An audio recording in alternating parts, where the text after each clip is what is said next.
Até respirei fundo, de uma grande tribulação. Para quem não sabe, nós somos cariocas, né? E lá no Rio nós temos uma escola de educação infantil.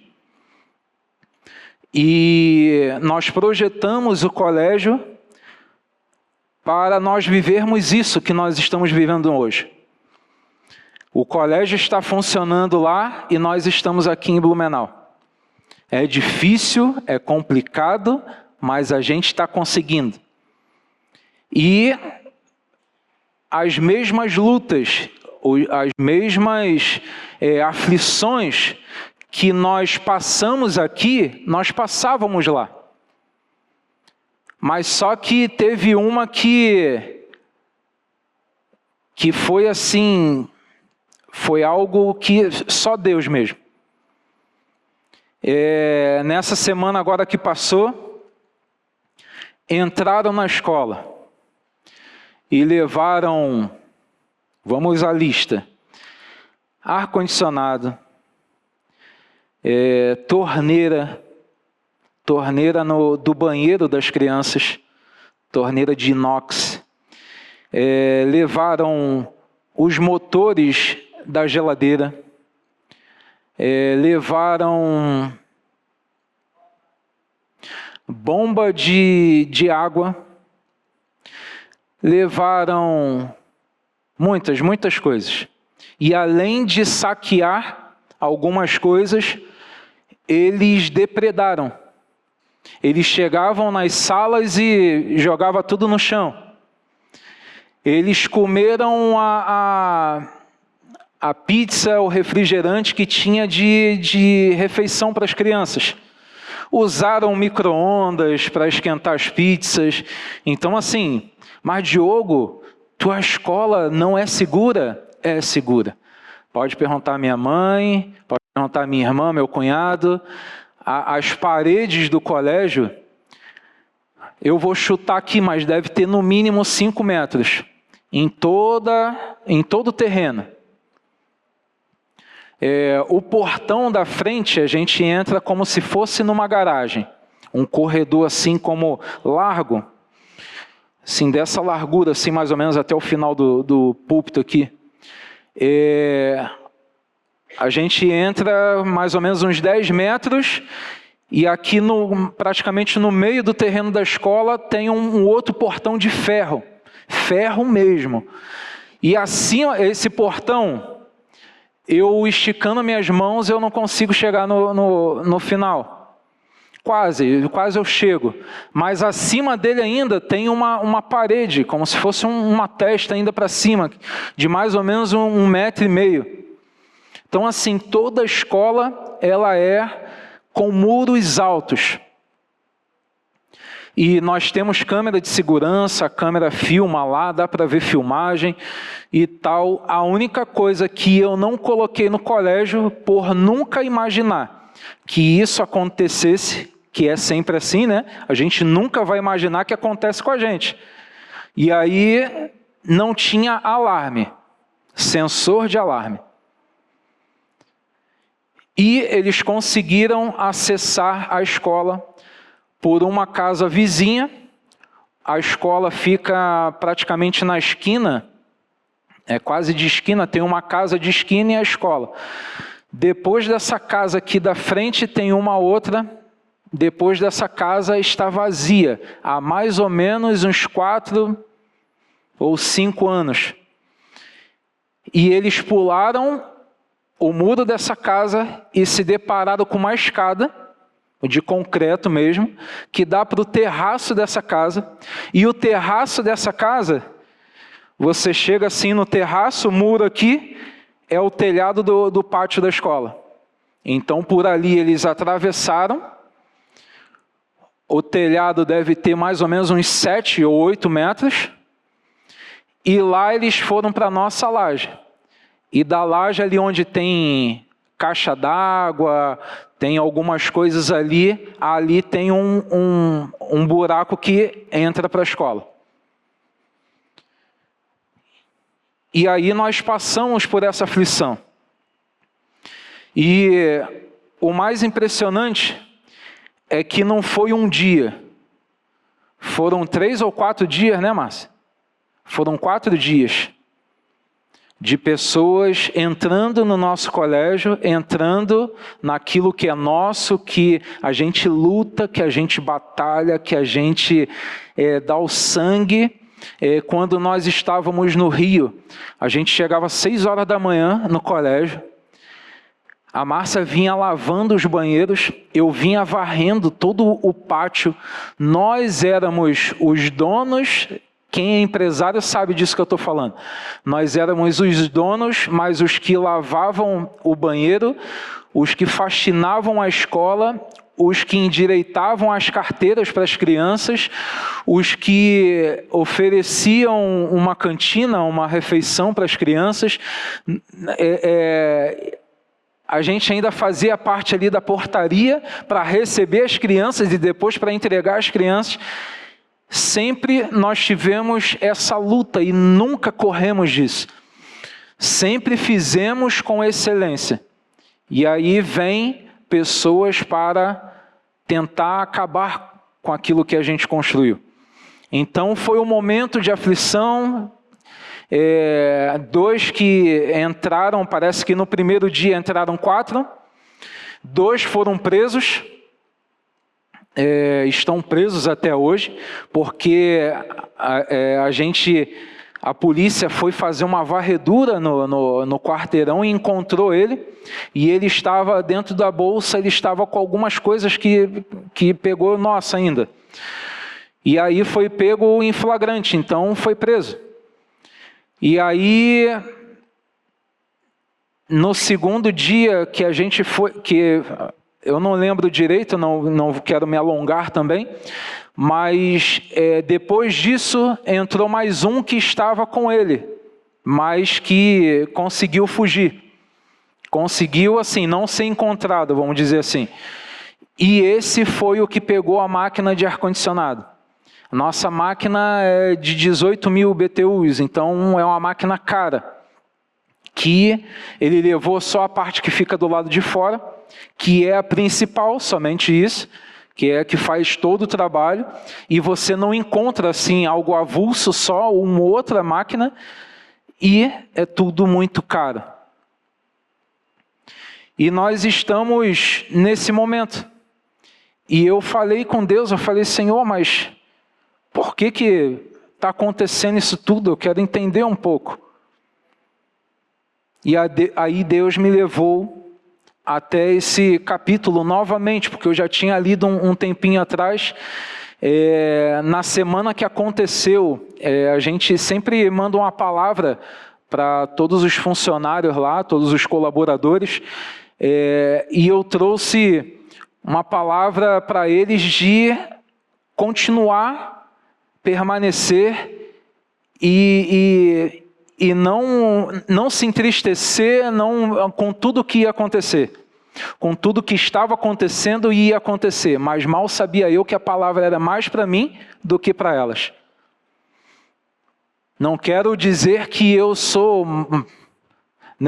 sofri mais com isso, porque cada um tem uma aflição, cada um tem algo que tira o sono. Mas eu lancei uma palavra para elas, mas essa palavra, nesse momento, ela veio de encontro a mim, mas com uma potência. E foi o que me sustentou. Foi o que sustentou a Márcia, foi o que sustentou a nossa família, porque todo mundo sofre, todo mundo vê o que está acontecendo e vai sofrer junto com a gente. Então foram momentos incríveis, assim, na questão de não achar que ia acontecer, mas também foram momentos incríveis com Deus. Que quando nós estamos em uma luta, quando nós estamos em uma guerra, nós temos que nos apegar ao Senhor, porque é a Ele que nós temos que ir, é a Ele que nós temos que recorrer. É a Ele porque o controle está com Ele. O controle de nossas vidas está com Ele. E às vezes eu olho para a situação e aí às vezes eu ainda não vejo uma solução. Ainda não vejo, em algumas situações eu não vejo como que eu tenho que reagir. Mas Deus falou conosco, não pare. Não pare. Não pare, porque momentos como esse eu estou contigo. Não pare, porque nesses momentos de aflição eu estou do teu lado. E eu lembro que 2 Samuel 23, se eu não me engano, falam sobre os 3 principais valentes de Davi. E um deles, chamado Eleazar, no momento de uma guerra, todos correram da guerra. E os inimigos eram 800 soldados. Eleazar, junto com Davi, derrotou os 800. A ponto de que a mão dele, no final da guerra, no final da batalha, ela já não abria de tanto que aquele homem lutou.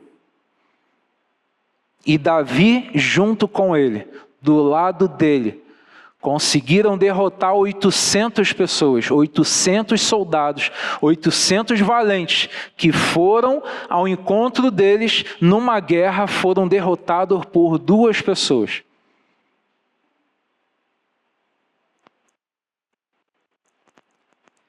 No nosso pensamento, na nossa lógica, é possível isso acontecer com as nossas forças? É possível isso acontecer com a sua força, com o seu braço? É possível?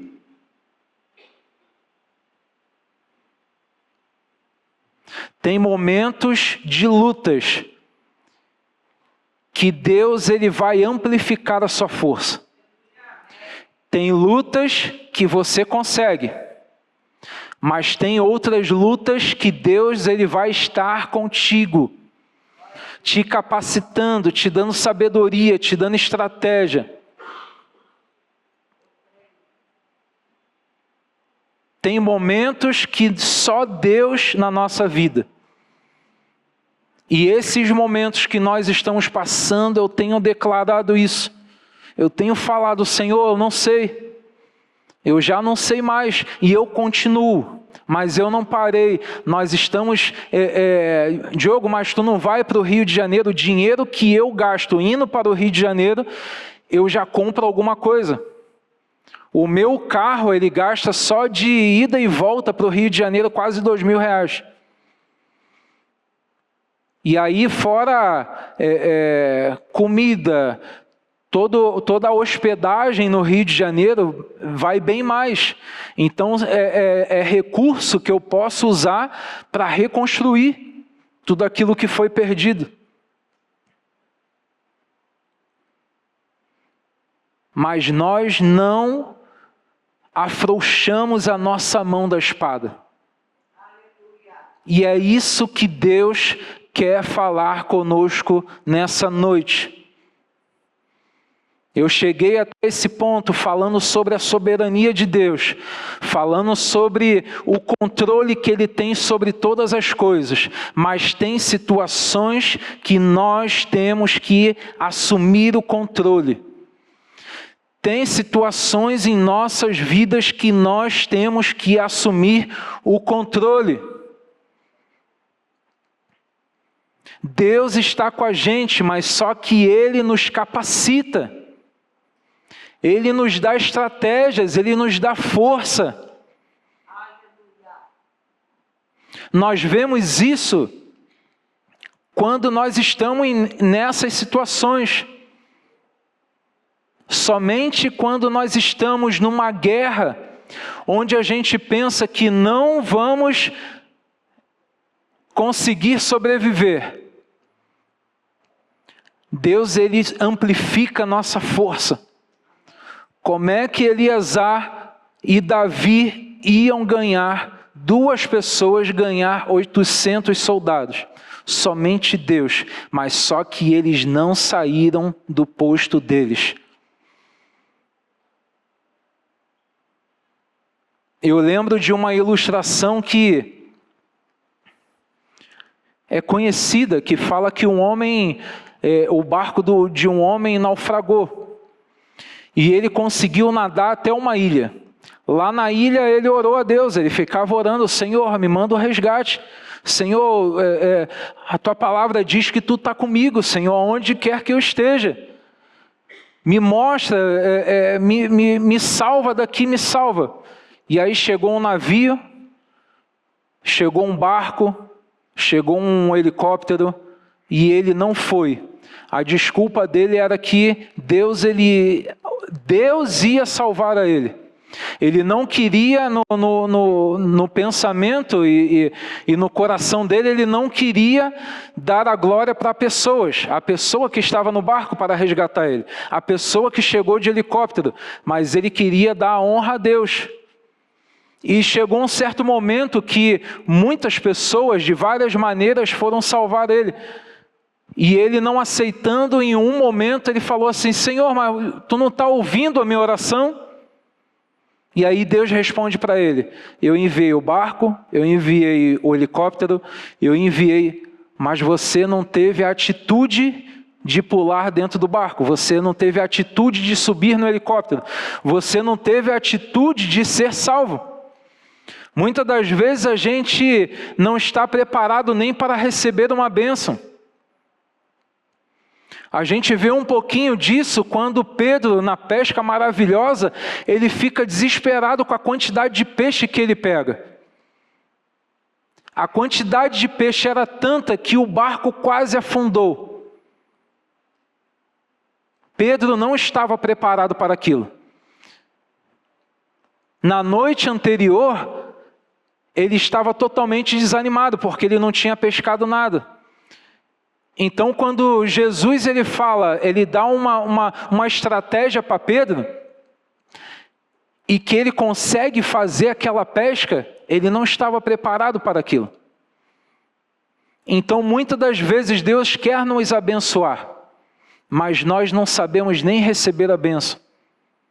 Nós não sabemos nem como nos comportar diante de uma bênção de Deus. Deus ele já tinha vitória para Davi e Eleazar. Mas se eles não permanecessem no posto que eles estavam, eles poderiam não ter vitórias. Se eles fugissem, o inimigo ia atrás deles. Mas eles permaneceram e conseguiram derrotar os inimigos. Então vire para a pessoa que está do seu lado aí e diga assim para ele: você é uma máquina de vencer. Tem até uma figurinha disso, né? Você é uma máquina de vencer. Faz assim para ele. Faz só com uma para não fazer com as duas e achar que é o Gabigol, né, Henrique? Só com uma assim, você é uma máquina de vencer. Você pode, você consegue mudar situações na sua vida, mas você tem que sair do conforto, você tem que sair para a batalha, você tem que ir adiante. Neemias, ele tinha uma vida confortável. Neemias, ele era o copeiro do rei, Atarxerxes. Carioca falando isso fica engraçado, né? Atarxerxes. Neemias era copeiro desse rei. Ele tinha uma vida confortável.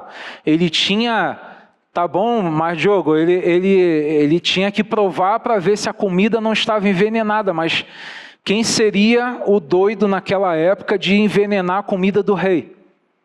Poderia acontecer, mas raro, é uma questão muito rara de acontecer. E ele estava numa posição que ele trabalhava diretamente para o rei. Ele era copeiro, ele estava em momentos onde outras pessoas não poderiam estar. Ele estava em reuniões, ele estava em momentos íntimos do rei, momentos íntimos com a sua família, ali vamos falar, né, no escritório dele, ali na sala dele. Ele estava nesses momentos onde ninguém conseguia chegar. Ele tinha um acesso, acredito eu, em todo o palácio, e ninguém poderia ter total acesso ao palácio. Ele tinha um lugar de destaque. Ele era amigo do rei. Mas ele fazia tudo para o rei. E não fazia nada pelo reino. Ele fazia tudo para o rei. Ele fazia tudo para o palácio, mas ele não fazia nada para o reino de Deus. Ele poderia até fazer, mas era pouco. Deus, ele tinha algo em mente, ele tinha uma estratégia. Como o governo é dele, ele tinha um propósito para reconstruir Jerusalém. E ele precisava encontrar o coração de Neemias, para que Neemias ele se dispusesse de ir reconstruir os muros. Neemias ele poderia estar aonde ele estava, que estaria tudo bem. E é aí que eu falo que nós temos que assumir o controle das nossas vidas. Às vezes nós podemos estar num momento bem confortável da nossa vida, tudo indo bem, estou trabalhando, a minha vida financeira está estável, a minha vida com a minha família está tudo bem. Mas em algum ponto da sua vida, sempre vai ter algo que precisa de mais de você. Mais da sua capacidade, mais da sua sabedoria, mais da sua disposição. E Neemias, quando ele ouve a notícia de como estava a terra dos teus antepassados, Neemias ele recebe aquela notícia e ele chora. Neemias chorou, orou e jejuou durante 4 meses aproximadamente. E nesse período, Neemias ele começa, primeiro, Neemias ele mostra para Deus a total dependência dele.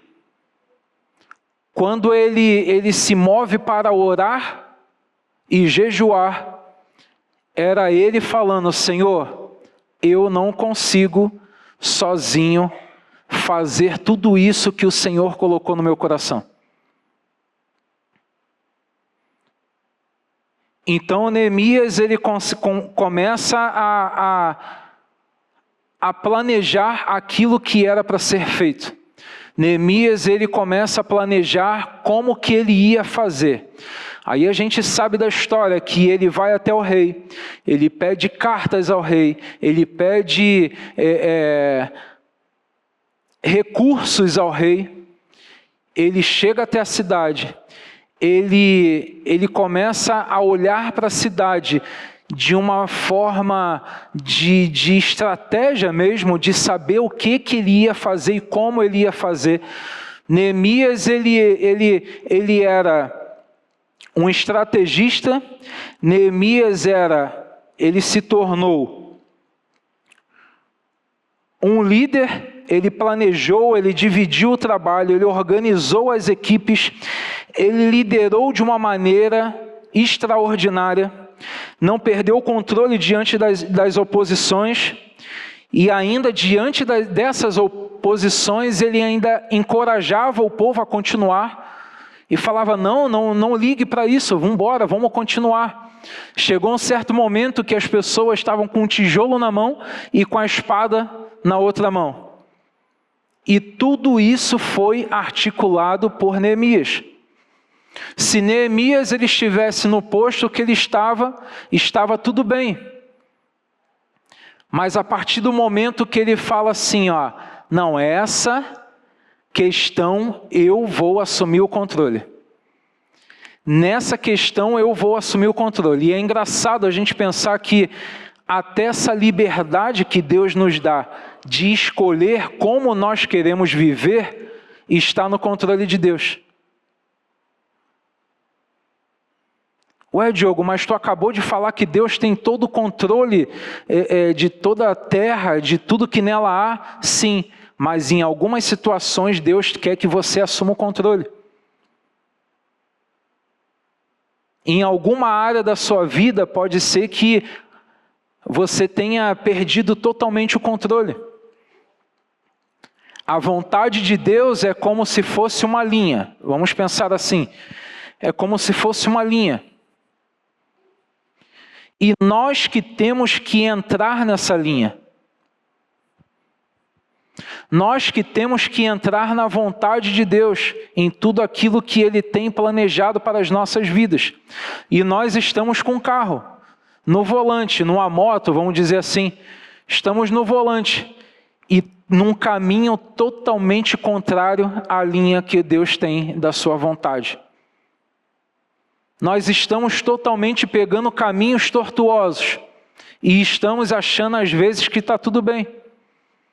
Não, eu vou gastar um pouquinho mais de gasolina, eu vou gastar um pouco mais de tempo, mas está tudo bem. Eu gosto de dirigir, às vezes eu falo isso. Eu gosto de dirigir um caminho mais... Mas quando nós pegamos o controle da nossa vida e colocamos alinhados com a vontade de Deus, aí as coisas acontecem de uma maneira sobrenatural. E foi isso que Neemias fez. Ele estava achando que estava tudo certo, vivendo ali no palácio, vivendo de uma maneira de destaque ali no palácio, estava tudo bem. Mas talvez ele não estivesse dentro da vontade de Deus para a vida dele. Talvez ele estivesse vivendo uma vida saudável, mas ele não estava no centro da vontade de Deus. E quando ele alinhou o controle, o carro dele, à vontade de Deus, aí tudo se transformou na vida dele. Tudo se transformou na vida dele. Porque a gente vê Neemias sabendo como que funcionava um reinado. A gente vê Neemias sendo submisso àquele rei. Neemias sabia como tudo funcionava. Neemias sabia como era reinar, porque ele estava vendo Artaxerxes, ele estava vendo o rei, ele sabia das atitudes que o rei tomava em certas ocasiões, ele sabia como funcionava o reinado, mas ele não era rei. A partir do momento que ele se alinha à vontade do rei, aí tudo que ele sabia, ele tinha que colocar na prática. E quando nós vamos ver o muro reconstruído, tudo que Neemias fez, tudo que Neemias causou ali em Jerusalém, tudo que Neemias, a reconstrução que ele fez daqueles muros, ele separou as tribos novamente, ele organizou tudo. Depois que ele organizou tudo, Neemias assume o posto de governador daquela cidade. Então, se você quer assumir algum posto na sua vida, na sociedade, você tem que assumir o controle de algumas situações. Você tem que assumir o controle da sua vida. Nós temos que assumir o controle. Gente, isso é muito especial de Deus. Deus é soberano, mas Ele nos dá essa oportunidade, gente. Ele nos dá a oportunidade de nós nos destacarmos em alguma situação, em algum reino. E no reino de Deus, nós temos a oportunidade dada por Deus de proteger o que é nosso. De proteger aquilo que Deus nos deu, que nós conquistamos.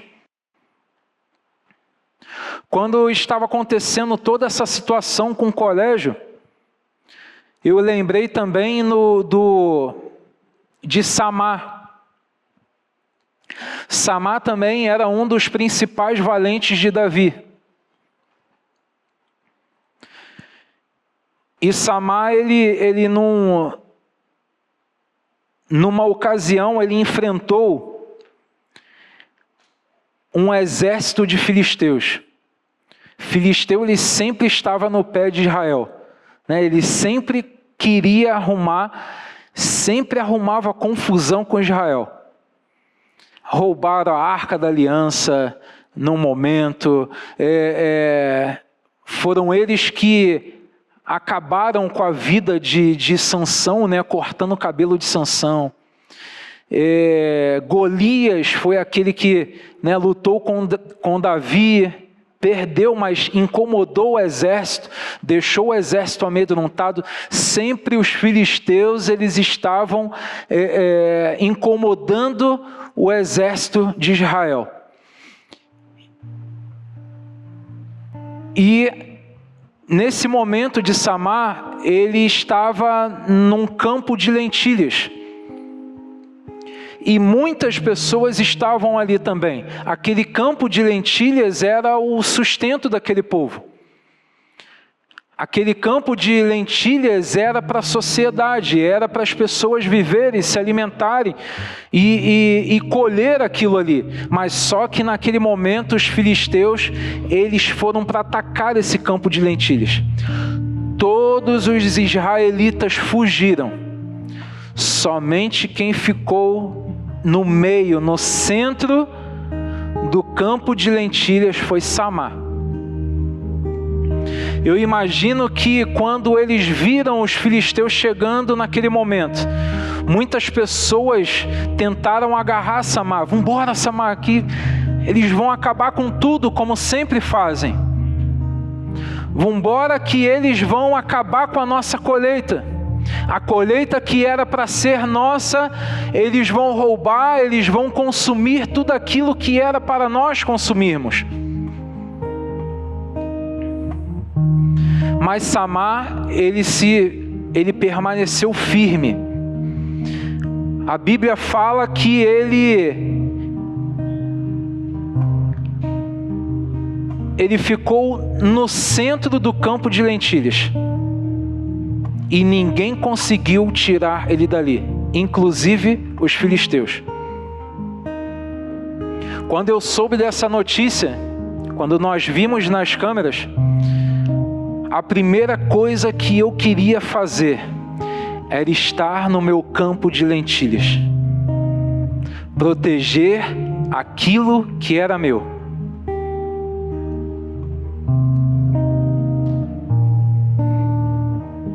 Eu me imaginei muito como Samar. E eu falava, Senhor,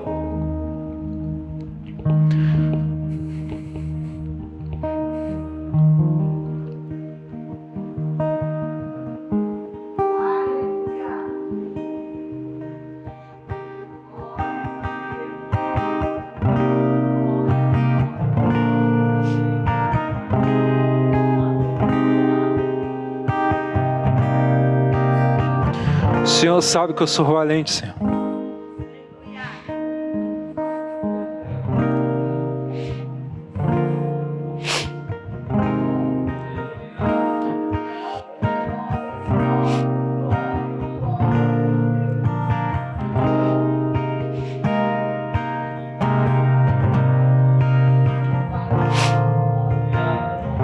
Talvez você esteja assim.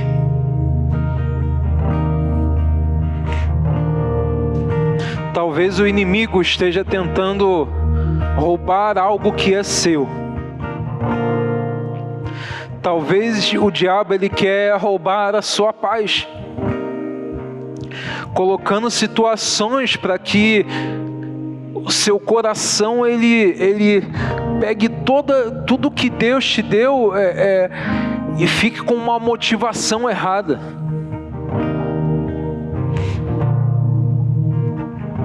Nós sabemos que a nossa luta não é contra a carne.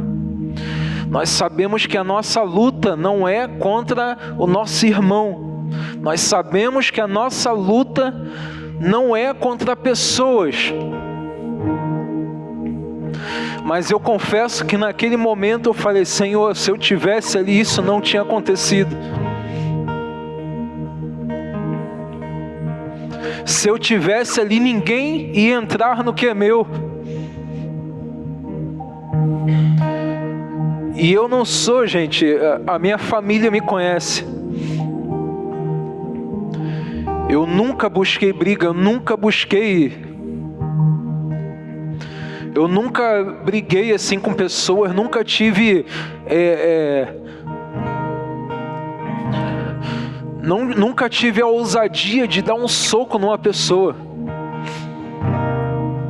Eu gosto muito de futebol e às vezes no futebol sempre tinha aquela confusão normal. Às vezes era para valendo uma Coca-Cola, né? No final a gente jogava como parecia a futebol da Europa, Champions League. A gente dava o sangue no futebol e às vezes sempre rolava uma briga, cara. E eu estava ali no meio, às vezes levava soco que eu nem sabia de onde vinha. Também eu confesso que eu largava a mão em alguns momentos e atingia nem sabia quem. Mas no final a gente estava bebendo a Coca-Cola junto, cara. Quando eu via que eu atingia alguém, parece que eu acordava e falei: ué, o que eu estou fazendo? Daqui a pouco eu estava segurando um. Não, gente, vamos fazer isso não. Eu nunca fui disso. Eu nunca busquei briga. Mas eu confesso que eu não parava de pensar em Samar. Quanto ele protegeu aquilo que era dele. E muitas das vezes a gente não quer assumir esse controle. Muitas das vezes tem coisas erradas em nossas vidas que a gente está achando normal, que a gente está olhando, fazendo, né, como alguns falam, vista grossa. Não, tá tudo bem. Mas Deus, Ele quer que você assuma o controle da sua vida hoje. Quer que você assuma o controle daquilo que o inimigo quer roubar de você. A palavra diz que se nós resistirmos ao diabo, ele fugirá de nós. Se nós resistirmos a tentações, se nós resistirmos ao pecado, o diabo ele vai fugir de nós. Porque quando ele olhar para nós, ele vai ver o leão da tribo de Judá nos segurando, fazendo a nossa contenção ali. Quando ele olhar para o Henrique, ele vai ver o Senhor, ele vai ver os anjos de Deus protegendo e guardando, mas também vendo o Henrique com a espada na mão.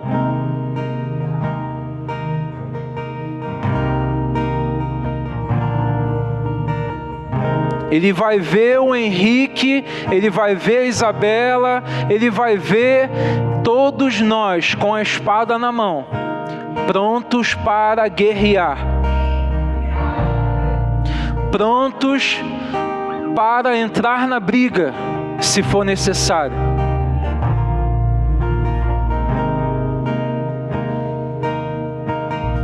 E depois de um certo tempo, depois que eu chorei com o Senhor, depois que eu me dei por si, eu já estava orando por todos que entraram lá.